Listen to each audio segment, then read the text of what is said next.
Well, I listened to a lady yesterday giving a talk, and at some point afterwards she said, oh,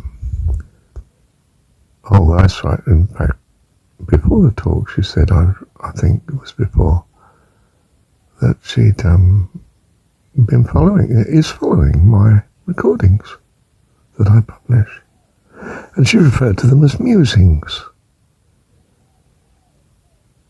Now, you could take this as a sort of contemptuous appreciation, but it didn't seem to be offered in that sort of way. It was that they were in fact valuable. It was sort of what the mind runs to, and presumably she found it helpful in some way because she is still following them. Well, of course, that gave me a tremendous uplift and appreciation of her, of course. I was very willing to listen to her view of reality, her musings in a sense. Not use the word is not a word I've ever used. Ever, I think. Now it finally comes into my relevant vocabulary. To sort of ponder upon, not so much meditate on, but to run with and walk with for a while.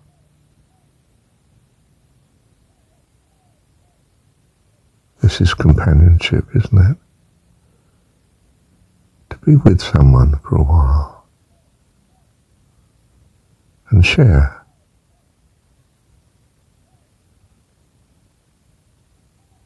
And appreciate.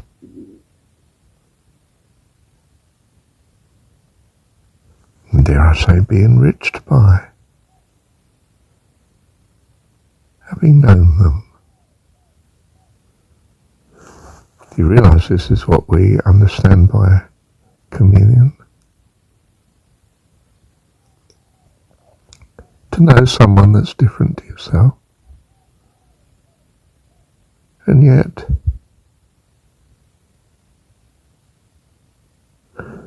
peacefully acceptable, good company, love you. Thank you, Heavenly Dad. Yes, did you see the musings? Me and you. We come together for a while. Blend to some extent. It's made up in the word musing. Me and you see? Mew. Zing. Oh, well, zing in a colloquial modern sense means a buzz, a lift. And in this case, this lady was an encouragement, wasn't she? Is it encouragement the way we say it? I think it is, isn't it? Into courage. It brings you into courage. Encourage.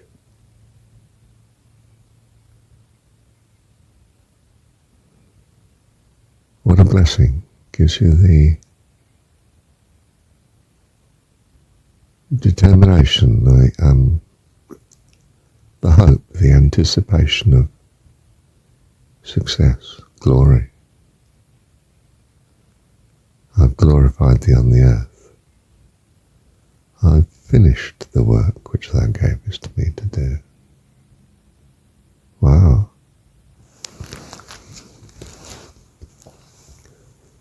Don't you think that's wonderful that our simple souls, or not so simple, children of God, can glorify God, give glory to Him?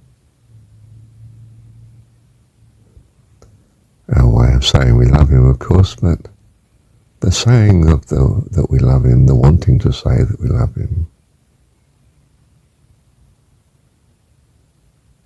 that we value him, glorifies him.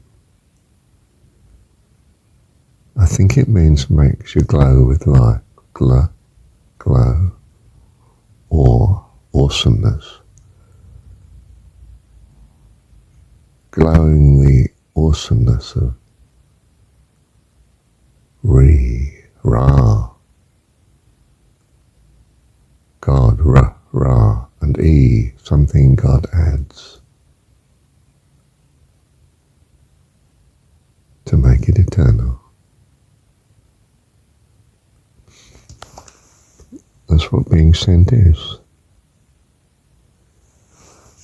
To go and glorify God.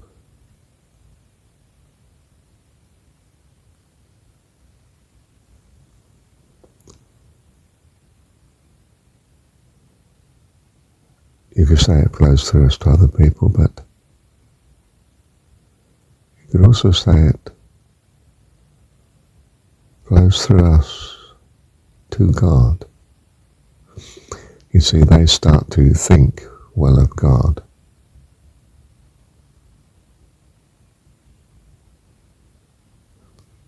This gives us a buzz, doesn't it, in the musings, you see? As you find they are, if you like, seeing God as Dad too. And so being sent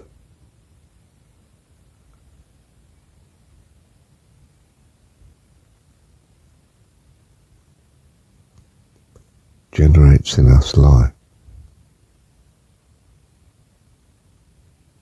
Being sent is part of the generating life eternal in us,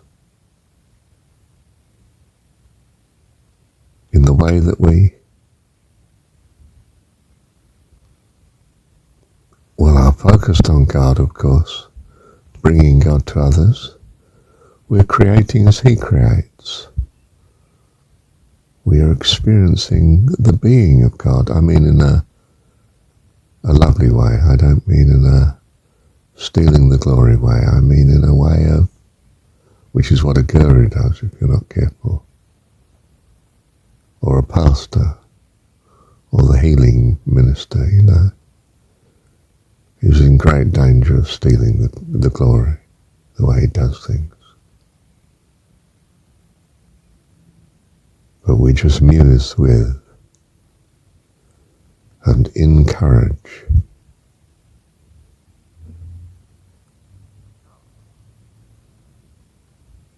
glorify our God.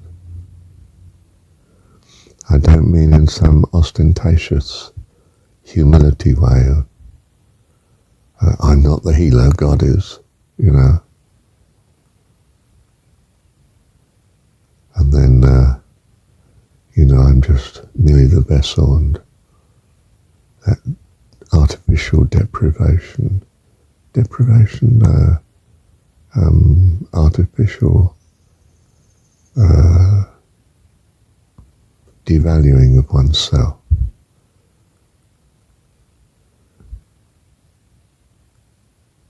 I mean,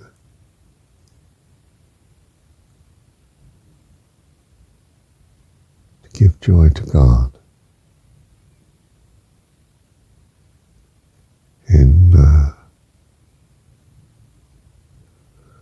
being his creativity and coming to be more of the wonderfulness